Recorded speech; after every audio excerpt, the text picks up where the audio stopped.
One lottery ticket makes a big difference for our state students. And when I say big, I mean bigger than jackpot big. Since 2002, South Carolina students have benefited from more than $6 billion in lottery-funded scholarships and grants, including the Life, Hope, and Palmetto Fellow Scholarships. With every lottery play, you're supporting our students, and that adds up in a big way. That's why education is our middle name. Learn more at sceducationlottery.com/betteryou. Queridos amigos de la radio, como sabéis he estado firmando en la Feria de Madrid. Así que no puedes perderte mi libro La fe, la ética y los valores de los superhéroes. El libro ideal para dar la batalla cultural con una sonrisa. Fundación Edelvives patrocina este espacio cultural.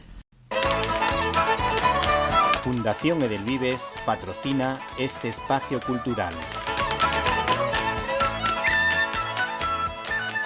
Estás escuchando Directo a las Estrellas. Víctor Alvarado.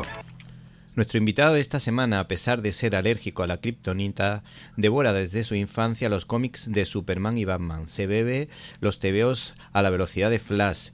Tuvo un romance con Wonder Woman y solo tiene una falta de ortografía, pues escribe 5 con Z. Responde al nombre de Higuero, Gustavo Higuero, y es el autor, junto a Enrique Doblas y Carlos Jiménez, de la mejor historia de 5 jamás contada de Diablo Ediciones. Buenas tardes. Hola, buenas tardes. Muchas gracias por tu invitación. Antes, y en tono de broma, decíamos que solo cometes una falta de ortografía. ¿Nos puedes explicar por qué? ¿Por qué 5 se escribe con Z? Bueno, pues 5 se escribe con Z porque es una editorial que cambió las maneras de hacer las cosas en este país, en lo que era publicación de superhéroes, y lo hizo, bueno, pues en el 83. Y bueno, nunca se supo muy bien la razón por la que tenían ese nombre, e incluso ellos bromeaban en los correos, pero al final, bueno, pues es una editorial que, como he comentado, tomó los derechos de DC cuando venían de estar fracturados y totalmente denostados en este país y pasando de una editorial a otra, para darles sentido, aunque sus primeros pasos pues fueron un poquito titubeantes y un poco también llenos de fallos, ¿no? del principiante, pero pronto se supieron recuperar y por eso, bueno, pues 5 se escribe con Z y es lo que toda una generación de lectores tiene en mente cuando se habla de esta editorial. En alguna parte de Andalucía a lo mejor alguien lo confundiría, diría que la Z venía de Superman. Me lo digo yo que soy andaluz, que tenemos un acento muy peculiar y que hay, dependiendo de la zona, pues sabes que hay acentos más cerrados y otros más abiertos y algunas veces se cesea y otras veces se cecea. Bueno, ¿qué eres más, de Marvel o de DC? En este caso me imagino que de DC, ¿o me equivoco? Sí, me siento más atraído y me atraen más los conceptos que están desarrollados en el universo DC. Procuro leer de todo, sí, porque al final me gustan los tebeos, me gusta el noveno arte y leo de todo. Pero, ¿qué ocurre? Que yo llegué y empecé con los superhéroes de pijamas y colores brillantes, pues bueno, a través de 5 en el 88 y bueno, pues lógicamente son los primeros con los que me topo y lógicamente pues son los que más me impactan, ¿no?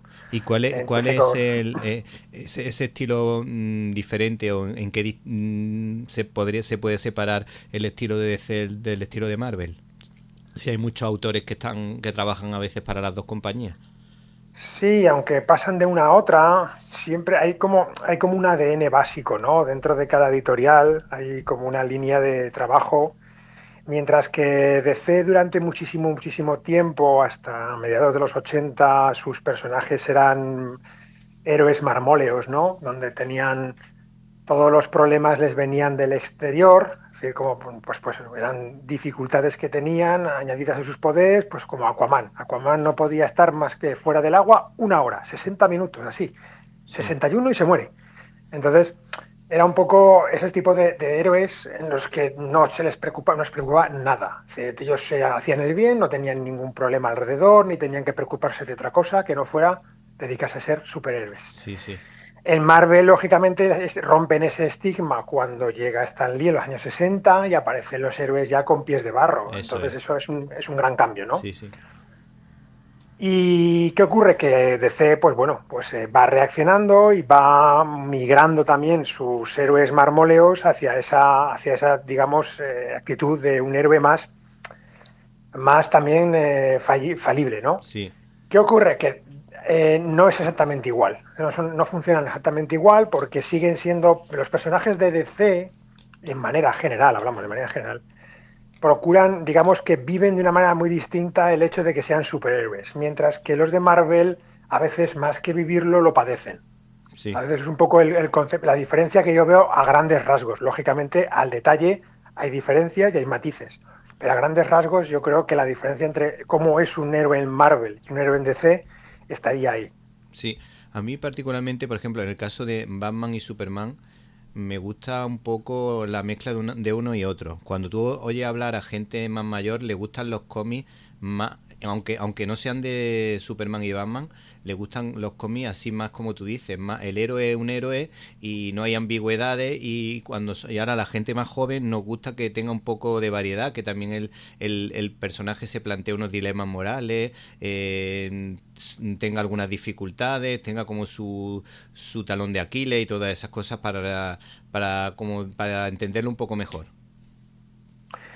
Sí, claro, que las dificultades no vengan por el exterior, Sí, sino que sí, tenga una vida privada y esa sí, vida privada le cause también lo que sería la desazón que nos causa a todos en el mundo real. Es decir, es una manera más fácil de conectar con el personaje con el que estás leyendo, ¿no? Es sí, decir, sí. si no llega un momento que crea desafección, porque claro, tú sabes que Superman lo va a solucionar pase lo que pase. Entonces, Sí. claro, al principio eso funcionaba, pero luego ya la fórmula va agotándose. Sí, sí. Yo por eso cuando era niño, Superman, por ejemplo, no era, era mi héroe favorito hasta los 10 años. Después, durante un tiempo dejó de serlo. Y cuando me he puesto a leer novelas gráficas de Superman o de Batman, creo que están muy trabajadas. Las de Batman me parece, yo creo que son las mejores de todas. Y luego las de Superman también me parece que está muy logrado el tema mesiánico, esa relación con la trascendencia, la figura de Jesucristo de alguna manera comparada con Superman. Todos esos detalles pues a mí me hacen que me resulte más atractivo. Sí, son dos personajes muy distintos. Uno es el huérfano o el forastero en tierra extraña. Los dos son huérfanos de alguna manera, pero son personajes que pues, son muy antagónicos. Como hablamos en el libro, pues bueno, cuando hubo relanzamiento después de Crisis, Sí, ahí John Byrne pues, se encarga un poco de marcar en la miniserie El Hombre de Acero, marcó un primer encuentro entre Batman y Superman, donde dejó muy claras, digamos, un poco las diferencias que hay entre ambos, ¿no? Es decir, es una manera de se respetan, se toleran, pero en el fondo, aunque todo eso con los años ha ido cambiando, en primera línea, pues bueno, Batman censura a Superman porque cree que tendría que hacer más y Superman censura a Batman porque cree que es muy violento con sí. el tratamiento de lo que sería el crimen. Entonces eso es muy interesante porque, bueno, eso como son como la misma, el yin y el yang Sí, o las dos caras de la misma moneda, ¿no? sí, sí. Pues antes de centrarnos un poco ya en DC y en 5 por supuesto, cuando estábamos preparando la entrevista estuvimos hablando un poco de las zancadillas de Marvel y DC a lo largo de la historia. No sé si nos puedes contar alguna de ellas para que los oyentes entiendan el pique entre una y otra, que claro, se puede decir que son las dos editoriales más potentes del mundo. Hombre, a nivel norteamericano, en USA siempre ha habido una... A ver, la primera competencia empieza por el tema de ventas, es decir, ahí siempre están persiguiéndose a nivel de ventas. DC siempre superó a Marvel hasta que llegó los años 60 y la tónica se invirtió. Y bueno, pues Stan Lee tenía una afilada pluma y bueno, pues no hacía uso de ella. Hacía uso de ella y entonces permanentemente estaban un poco en esa línea, ¿no? Era una editorial más joven, más dinámica, con una estructura empresarial mucho más flexible, lo que les permitía pues hacer las cosas de una manera muy distinta. DC era una empresa mastodónica, grande, vieja, venía de los años 40, es 40. decir, entonces todo eso hacía que era como más seria y este tipo de comportamientos pues lo veían pues como lógicamente ve una persona adulta a lo mejor al comportamiento de un adolescente, ¿no? Sí, sí. Y entonces siempre hubo esa especie como de tirantez o de dinámica Y luego, claro, ¿cómo batallaban? Batallaban, pues lógicamente, pues intentando quitarse autores, cuando Kirby se fue a DC, por ejemplo, al principio, o luego cuando pues el gran fichaje de Frank Miller por parte de Janet Kahn para llegar a DC y empezar a hacer, pues bueno, el regreso del Caballero Oscuro, año 1, Ronin, pues bueno, fueron grandes obras que fueron los que le dieron el vuelco a DC, ¿no? Así que bueno, siempre ha habido esa rivalidad en cuanto a ver quién hace las cosas de una manera distinta y sobre todo a nivel de ventas. Y aquí en España, pues bueno, pues no se trasladó de la misma manera, pues porque nuestro mercado es muy distinto. Sí, es sí. totalmente A mí lo que me distinto al llama, que tienen en Estados Unidos. sí, a mí lo que me llama la atención, perdona que te interrumpa, es la forma tan negativa con la que llegaron tanto Marvel y DC, o como fueron aquí entendidos, porque cortaban algunos capítulos, dejaban la historia a media, empezaban por una y terminaban por otra y dejaban alguna cosa en medio. Por ejemplo, en Vértice, pues, si mal no recuerdo, creo que creaba cómics de 5 capítulos cuando la mayoría de las novelas gráficas o los cómics suelen ser de 6. ¿Qué pasaba con DC? ¿Pasaba algo parecido?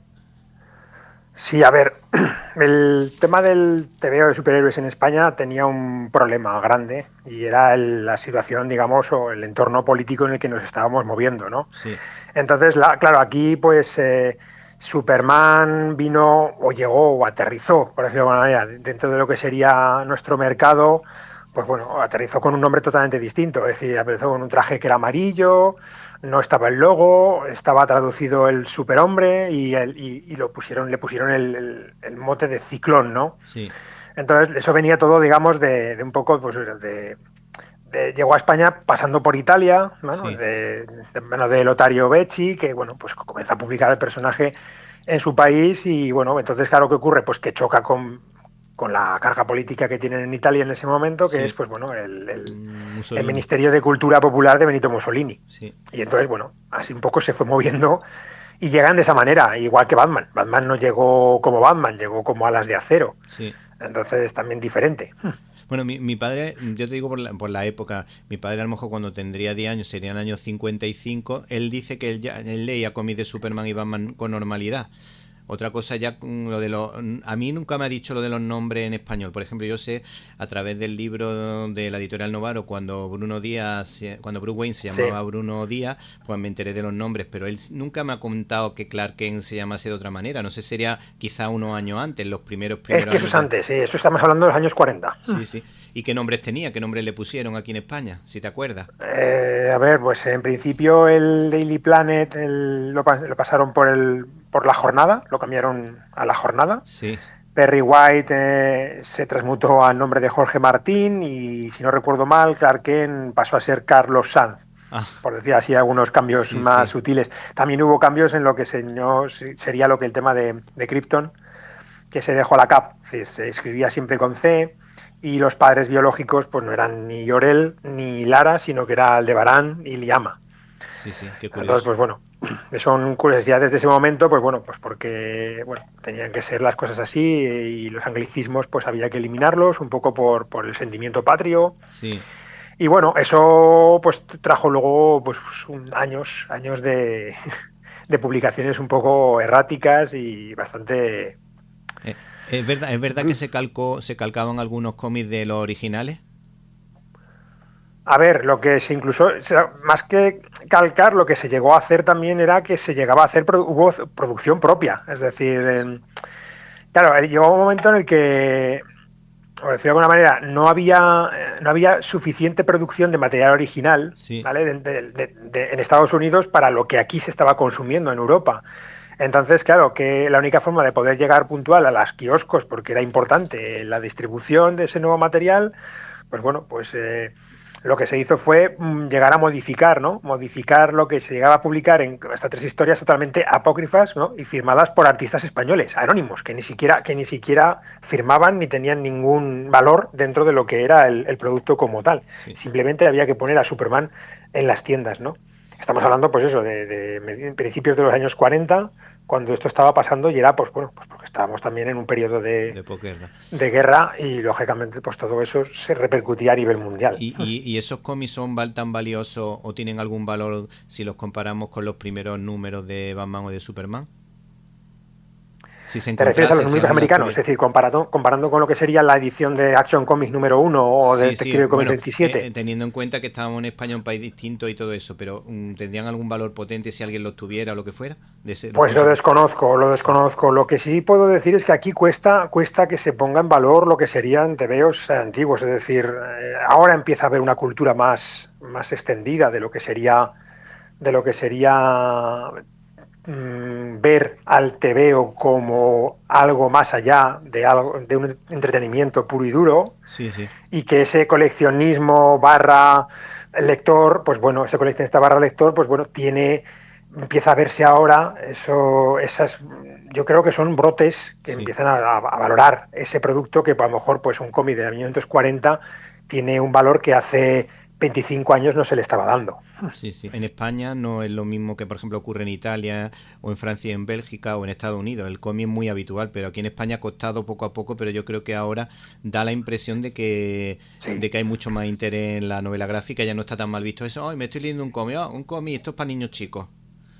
Sí, no, se ha avanzado muchísimo. Es decir, lo que se ha avanzado a ese nivel, esa frase ya no se estila. Sí, sí, Siempre habrá alguien que la podrá decir, pero no es lo normal. sí. Ahora lo normal es que tú puedas tener perfectamente, puedes ir a grandes almacenes y tienes tebeos, puedes ir a tiendas especializadas y tienes tebeos, y tienes acceso a esa cultura popular. Que bueno, lo de popular es un dicho también, porque Sí. últimamente también están con unos precios que de populares tienen poco, Eso es, sí. pero realmente yo pienso que ahora mismo el cómic y el tebeo como tal ha alcanzado una cota que antes no tenía.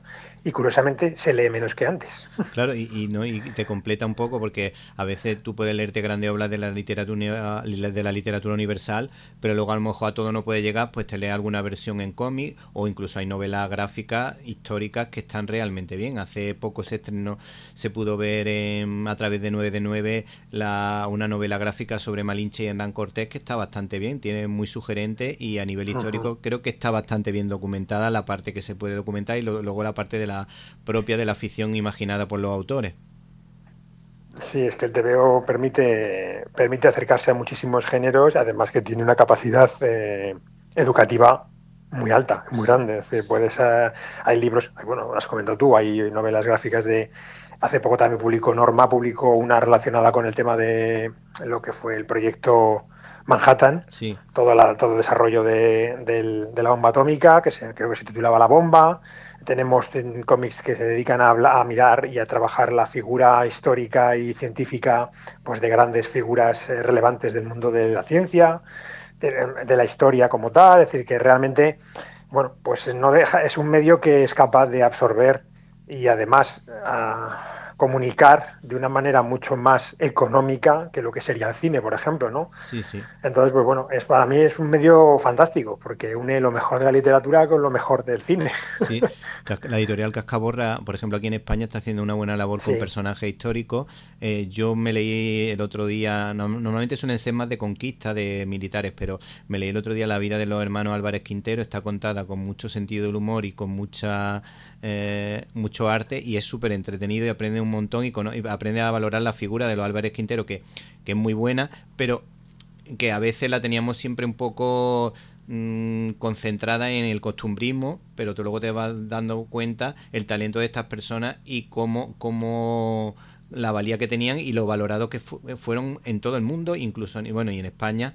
Muchos que pensaban que no eran tan buenos se dieron cuenta y se tuvieron que callar la boca. Bueno, centrándonos un poco en la editorial 5, que para eso estaba aquí, nos dices que, según la investigación que habéis ido haciendo, puso en todo en orden y tuvo la oportunidad de ofrecer con bastante calidad todo el universo de DC. No sé si nos puedes dar un poquito las claves de sus luces y sombras.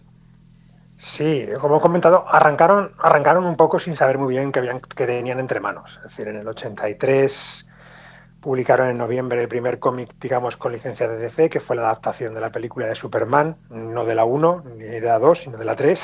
Sí. Y bueno, fue ya el año siguiente, en el 84, cuando ya febrero, marzo, abril llegaron las primeras colecciones.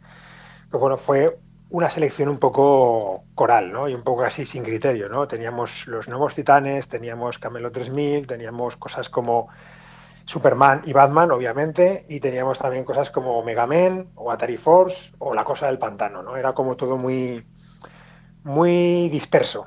Y bueno, fueron colecciones que estaban influenciadas por el mismo formato que se arrastraba de la época del franquismo, que fue un formato obligado por parte del Ministerio de Cultura para diferenciar de los tebeos infantiles de las revistas de adultos. Sí. Y bueno, era un formato que castigaba, no seguía los parámetros del cómic americano y además tenía más páginas. Entonces, Pero pues eso bueno, porque ahí por el va. formato apaisado, o por qué razón, cuántas páginas tenían los cómics españoles a diferencia de los americanos para que la gente lo entienda, las dificultades que tuvieron. Un cómic americano tenía 24 páginas y los nuestros tenían que tener 32. Ah, ya, ya.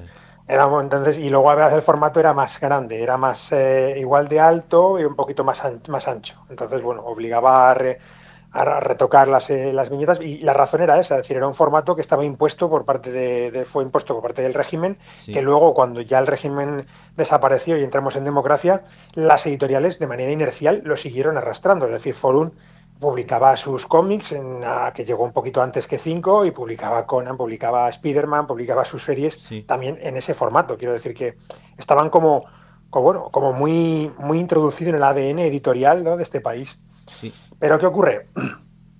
Que Cinco aparece en la figura de Sergi Gras y aparece la figura de Miguel G. Saavedra, que son los que realmente impulsan el cambio. Impulsan el cambio, son dos aficionados al cómic, que bueno, pues uno de ellos incluso estaba relacionado laboralmente con lo que sería Forum, pero finalmente, pues bueno, hablaron con Cinco y un año más tarde, después de hablar con Cinco, fueron ya contactados para poder realizar labores, aunque siempre como externos, es decir, no estuvieron como quien dice, trabajando en la propia editorial como tal.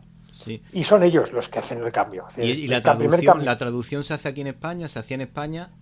Sí, sí, sí, la hacía, no, ellos, Sergi Gras se encargaba de muchas traducciones al principio, luego también su hermana, Dunia Gras, también se sale acreditada como traductora, y bueno, en ese momento, pues lógicamente no podíamos, uno, el conocimiento del inglés en España no era como es el de ahora, dos, no podíamos comparar de la misma manera que se puede comparar ahora con los medios que hay y el acceso que hay a los cómics americanos. Y bueno, pues nos parecieron bien. Quiero decir, aunque ahora hay veces que se les critica, nos parecieron bien. Habían más errores de traducción antes de la llegada de Sergi Gras y de Miguel G. Saavedra. Sí. Y una famosa de ellas, por ejemplo, pues es lo que se pone en la portada de los Titanes, ¿no? Por ejemplo, que el Teen Titans lo tradujeron como 10 titanes en vez de los jóvenes titanes. Sí. Sí, Son sí. de esas cositas que, bueno, pues al principio lo hacían de esa manera. Es que al principio fue un caos. Las primeras ediciones de Cinco fueron un caos. Sí, sí. Y Y con ellos llega el cambio. Llega el cambio y se asienta sobre todo en 3 puntos. Uno, vamos a tratar al lector como un adulto. Dos, vamos a cambiar el formato. Vamos a usar el formato americano. Y tres, vamos a inventar los correos. Los correos no fue invento de Cinco, sino ya Forum tenía correos, pero sí que aprovecharon los correos para tratar al lector de esa manera. Es decir, no como si fueran chavalines, sino ya que fueran personas adultas, independientemente de su edad, pero sí, con un sentido y un orden, ¿no? A la hora de hablar claro, con de un hablar con respeto, claro, ellos. porque un adolescente quiere ser mayor y de hecho muchos Ujú. se expresan como personas mayores y necesitan ese trato, ese puente, ser para poder dar el paso a la juventud. Eso es, y entonces, bueno, pues eso fue importantísimo. Es decir, dentro de lo que se fue la editorial, pues claro, acogen el formato americano, dan un vuelco, de primer golpe encima de la mesa, y esa nueva manera de tratar a los lectores, pues lo hizo todo muy diferente.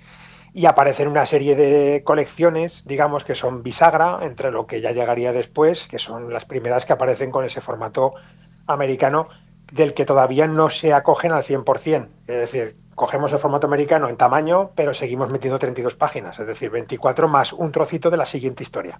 Sí, sí, sí. Entonces, bueno, ahí tenemos El Vigilante, tenemos Green Lantern, tenemos series como Batman y los Outsiders, que son series que están, digamos, en medio de lo que iba a venir, que era lo que Miguel Saavedra y Sergi Gras sabían en el 85, que era pues Crisis en Tierras Infinitas, que es un punto de inflexión. Sí, ese es uno de las historias más potentes, ¿no? Aparecían, me parece, todos los personajes de DC. Y yo, con respecto a eso, había pensado darte una lista de lo que a mí me gusta. No sé si algunos son de esa época, otros son posteriores, pero para mí los mejores, por ejemplo, Superman 4 estaciones de Jet y Tim Sale me gusta mucho. El dístico de Don Monch sobre Batman, 9 vidas, que es como un homenaje también a Batman y al cine negro, que la han estrenado hace poco, una versión de Batman muy chula de Lark, creo que era uno de los autores.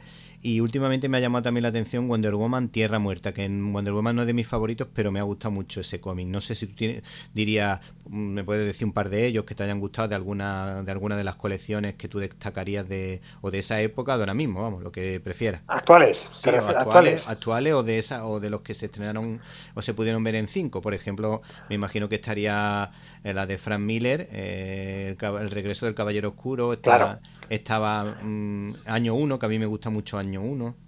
Uh-huh. Sí, claro, es que entonces 5 se encontró con un cambio de rumbo por parte de DC en Estados Unidos y se encontró con unas series que a día de hoy son series que se reeditan de manera constante, es decir, tienen tanto valor y tanta calidad que a día de hoy no han dejado de estar siempre presentes en el mercado. Tenemos lo que has nombrado tú, Caballero Oscuro, el regreso de Caballero Oscuro, tenemos el Año 1, tenemos Ronin, tenemos Crisis en Tierras Infinitas, tenemos son 4 series muy importantes, tenemos Watchmen, sí, ¿vale? También se publicó en ese momento, La Broma Asesina también se publicó en ese momento, más o menos entre el 85 y el 89, salen todas estas series. Es que son unos autores buenísimos. A mí me gusta mucho más Frank Miller que Alan Moore, pero vamos, Alan Moore tiene el mérito en Watchmen de contar una historia que yo creo que fue la primera en la que un cómic con texto literario ganaba un premio literario, si no recuerdo, el premio Hugo o alguno de esos así importantes de ciencia ficción. Sí, es que fue un cambio, un volantazo tan grande de lo que venía de estar en una época confusa y muy perdida a de repente encontrar el rumbo de una manera tan contundente que, bueno, el mercado no tuvo, vamos, es que también con el relanzamiento de Superman, relanzamiento de Wonder Woman también por parte de George Pérez, es que digamos que a nivel de pijameo más cercano también las series subieron mucho de nivel.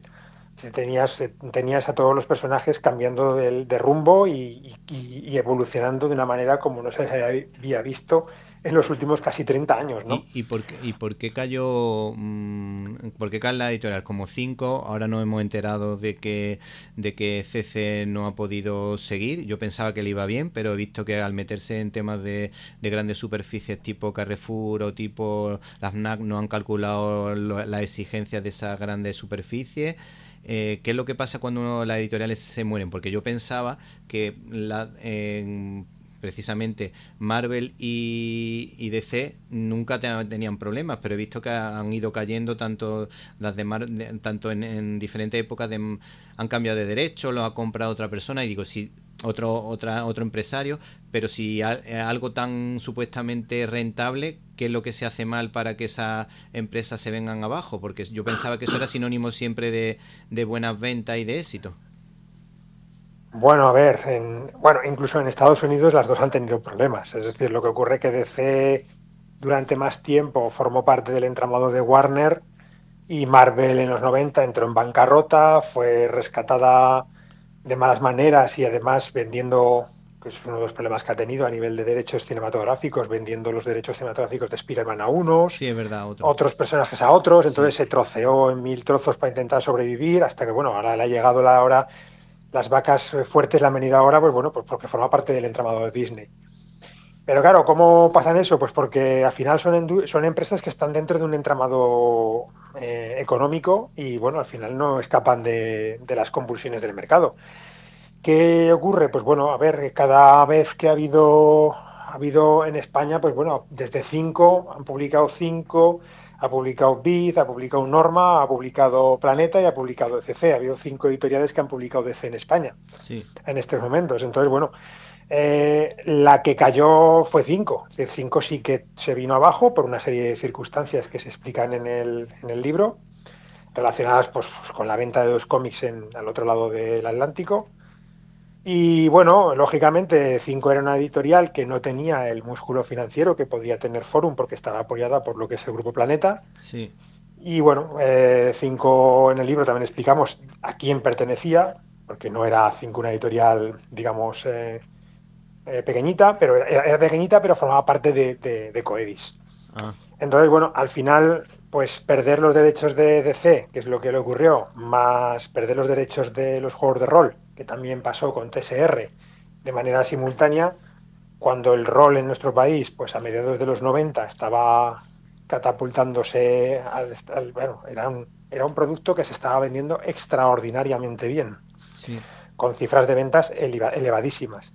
Pues bueno, esas 2 patas hacen que, bueno, pues que todo el sistema y el entramado pues no sea sostenible. Al final te han quitado 2 fuentes de ingresos muy grandes y aunque intentó cabalgar la ola pues lo mejor que pudo con las revistas en los kioscos, pues no consiguió superarlo. ¿Qué ocurre?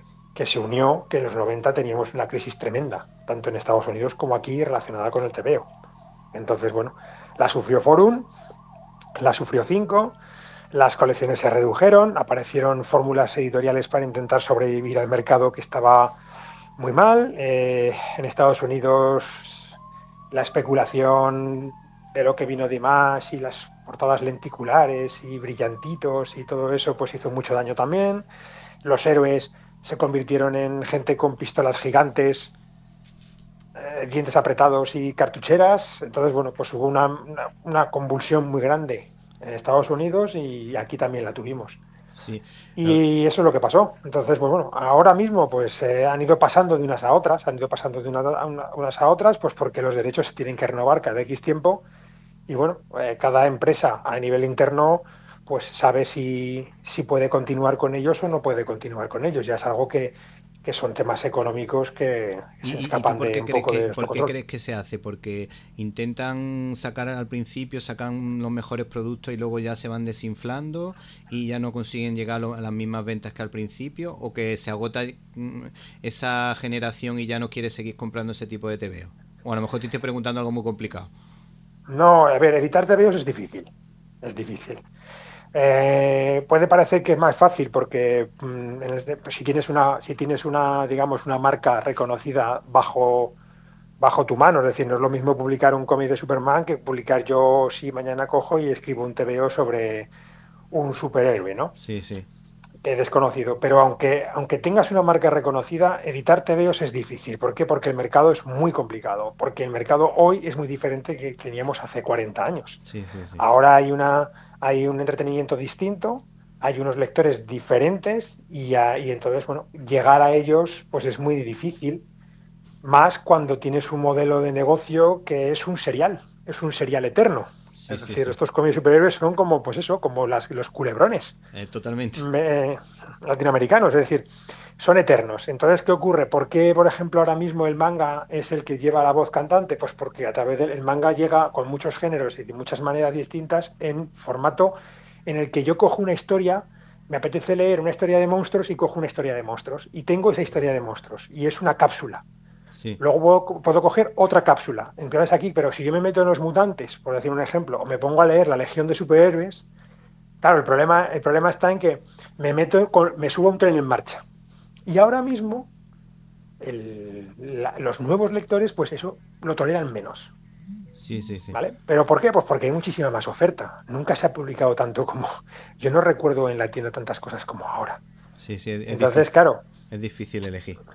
claro, eso es lo que cambia un poco el paradigma. Entonces, editar TVOs hoy de manera que sea rentable es muy difícil. Primero porque compiten mucho más. Hay mucha más competencia y entonces, bueno, pues hay que saber bien cómo se edita, qué se edita y de qué manera se edita, ¿no? Entender y diferenciar bien entre lo que sería un coleccionista y editar sobre y entender bien lo que sería un lector. Entonces, todo eso son cosas que, bueno, pues hay profesionales en el medio que lo conocen y son los que toman las decisiones al final a largo plazo, ¿no? Sí. Al final, el que manda es el mercado que al final es el consumidor. Entonces, pues bueno, es un poco por esa línea van las cosas. Bueno, ya casi para finalizar, entre las curiosidades de la editorial, a mí la que más me ha llamado la atención es que apareciese como una especie de cómic tipo merchandising de la serie V, una serie muy entretenida que a los chavales de esa época nos encantaba. Esos personajes, el lapidario de Tyler, Donovan, la invasión esa civilina de los lagartos y los colaboracionistas, que la verdad que está muy bien. No sé qué recuerdos tienes tú de esa serie y qué te llama la atención de que se escogiese esa historia para convertirla en cómic. Sí, a ver, la serie de V no adaptaba la serie de televisión. Eso es lo que la hace interesante. Lo mejor de esa serie es que no es una adaptación de la serie de televisión, que fue Sí, todo un éxito. sí, Y entonces, entre el 83 y 85, lo que hicieron fue construir una serie que ampliaba la información que se veía en la televisión. Entonces sí. cuenta historias nuevas y llena huecos que la serie de televisión no nos cuenta. Entonces, a día de hoy es un unicornio, es decir, es una serie muy cotizada y es difícil de conseguir, muy difícil de conseguir. No se llegó a publicar entera en nuestro Sí. país, no llegó a ser concluida porque en Estados Unidos sí que llegó a tener, pues, bueno, creo que tuvo 18, voy de memoria un poco, tuvo 18 entregas y creo que 5 se quedó en 16. Y Sí. bueno, pues lógicamente era normal que lo editaran. Una obra era de DC y teníamos una auténtica fiebre por lo que era esa serie en este país, pues la lógico era subirse al carro, ¿no? Lo que yo no sé si fue bien entendida. Es decir, a lo mejor la gente buscaba o perseguía tener más un acercamiento más claro y directo a lo que sería la serie de televisión y no algo tan tangencial que nos contaba cosas interesantes. Pero es que eso es lo que hoy la hace tan interesante. Sí, bueno, hay la serie de Depredador en cómic, con relación a las películas, a mí me ha sorprendido mucho como cómic de acción, porque está logradísimo y tiene algunas visiones son súper atractivas. Claro, es que lo bonito de leer TVOs de Aliens no es que nos cuenten lo que ya sabemos, sino que nos cuenten cosas nuevas, ¿no? Alien o Depredador o Terminator, que hubo Dark Hawks en los años 90 tenía esas tres franquicias funcionando y ahí se mostraban cosas nuevas, es decir, se explicaba el funcionamiento de la máquina del tiempo, que nunca, por ejemplo, se explicó en las películas de Terminator. Claro. Entonces, claro, pues esas cosas yo creo que son lo que hacían interesante este tipo de obras. Porque si me vas a contar lo de la película, pues bueno, ya tengo la película, que además es el medio en el que nació.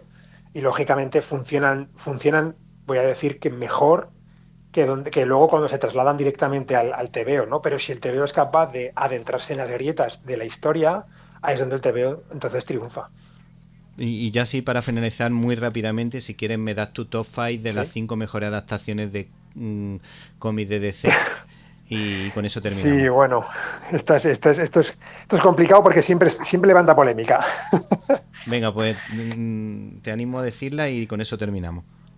Bueno, a ver, yo de las adaptaciones de lo que serían todo lo que se ha hecho antes de la llegada de lo que va a ser Superman este año, Sí, a mí particularmente me gusta mucho el acercamiento que hizo Matt Reeves de Batman. sí, Esa me parece una película muy potente y muy bien construida y me da algo nuevo. Antes de decir nada, tengo que decir que a mí lo que más me gusta de todo lo que ha hecho DC es que he intentado siempre intentar ir por caminos relativamente nuevos, ¿vale? sí, No he intentado, digamos, seguir caminos fáciles. Eso, pues bueno, no le ha funcionado, ya sí, está, y para gustos colores, pero a mí particularmente eso siempre lo he agradecido. Me gusta mucho Wonder Woman, sí, está me muy gusta mucho entretenida. de Batman, Sí, eso es. El Escuadrón Suicida de Gunn me gusta también esa mucho, es muy divertida. ¿vale? Y luego yo tengo debilidad también por la versión extendida de la Liga de la Justicia, es decir, la de 4 horas. Ah, Con sus más y sus menos, ¿eh? Con sus más y sus menos. Pero a mí, en general, la película me parece, pues eso, que toma un concepto difícil y lo construye bastante bien. sí, sí, Así son las poco las que más me gustan. Aquaman también me gusta la primera, más que la segunda. sí. ¿Vale? Son un poco las cosas, las películas que más me han gustado. Y luego, pues bueno, tengo lógicamente algunas que me han decepcionado bastante, Bueno, las pues mías como Black son Adam. La mía son la trilogía de Nolan, Superman 1, el Batman de Tim Burton, el Superman de bueno, Cavill. Claro, te ha sido todo eso, perdona, Sí. me he quedado con las más modernas. Sí. Y Wonder Woman, la primera, me gusta mucho, y la presentación de la segunda también. Sí, la parte del combate, de la batalla de la niña, sí. Sí. No, claro, a ver, si nos vamos a lo clásico, lógicamente, a ver, mi primera película solo en el cine con los amigos fue Batman de Tim Burton, entonces lógicamente la tengo en el corazón. Casi en la misma sala, de otra Claro, ciudad, entonces de otra es un ciudad poco, distinta. claro, Sí. entonces es muy importante. Lo de Nolan le dio un revulsivo a lo que sería el personaje descomunal, es decir, cuando había caído en desgracia, ¿no? Después de Barton, pues bueno, ya no casi no levantó cabeza. Entonces, pues bueno, todo eso también está ahí, lógicamente.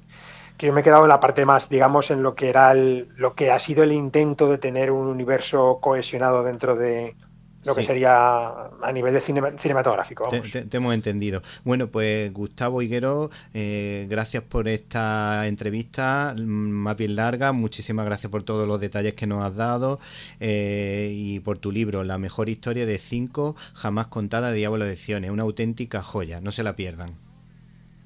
Muchas gracias, Víctor, por tu invitación y ha sido un placer estar con todos. Si te gustó esta entrevista o este podcast, quizá puedas recomendárselo a un amigo. Te lo agradeceríamos con toda el alma. The lottery is not about getting rich. It's about helping people, and it always has been. The lottery is what helped raise the Great Wall of China, build the roads of Rome, and today in South Carolina, it's what generates millions of dollars each year for scholarships like the SC Hope, Life, and Palmetto Fellows. The South Carolina Education Lottery is investing in you. Visit sceducationlottery.com/betteryou to learn more.